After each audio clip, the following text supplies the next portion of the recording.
Hi, and thanks for logging on to the Daily DVAR HALACHA. And here's a brand new halacha for you, and it's for Sunday, 12th day of June, 13th day of Sivan. Today we're going to continue on in our short little unit about Bishul Akum. You know that we don't allow ourselves to eat foods that were cooked by non-Jews for us.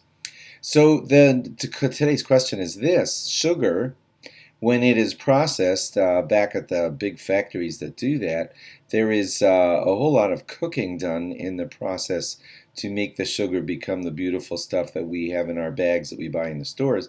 Is there a problem if that's all done by non-Jews? Would that be considered a problem of Bishul Akum? The short answer is no, it's not.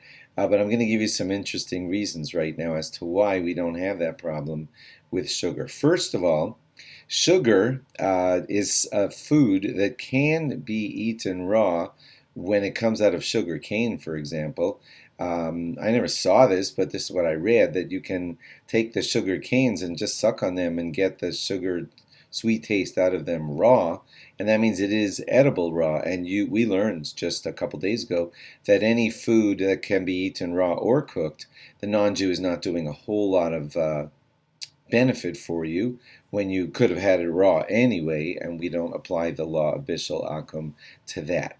So since sugar, at least from sugar cane, can be sucked raw out of the stalk or thing, the cane, therefore it's not considered much of a benefit to you in the cooking, and therefore Bishul Akum doesn't apply. Also, when in the processing of sugar, I've never seen this again, but I just read about this. In the processing of sugar, that the first boiling up of the stuff, the sludge, is a dark, nasty-looking thing, and that is like sort of what comes out at the cooking stage, and that is not fit to be served on the table of a king. And we also learned the other day that Bishul Akum only applies to foods that will be served up on a king's table, special foods that the non-Jew cooks for you. Only through later refining does that dark, sludgy stuff become the beautiful white crystals that you and I put into our coffee.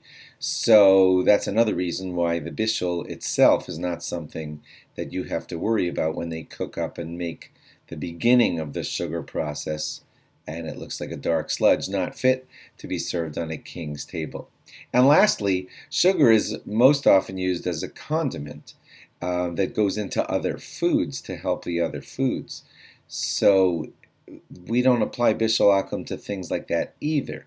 We apply them to the food, not the condiment. And therefore Bishul Akum won't apply to sugar. So yeah, no problem on sugar in the category of Bishul Akum. Okay, thanks for logging on. I'll log on again tomorrow for more. Bye-bye.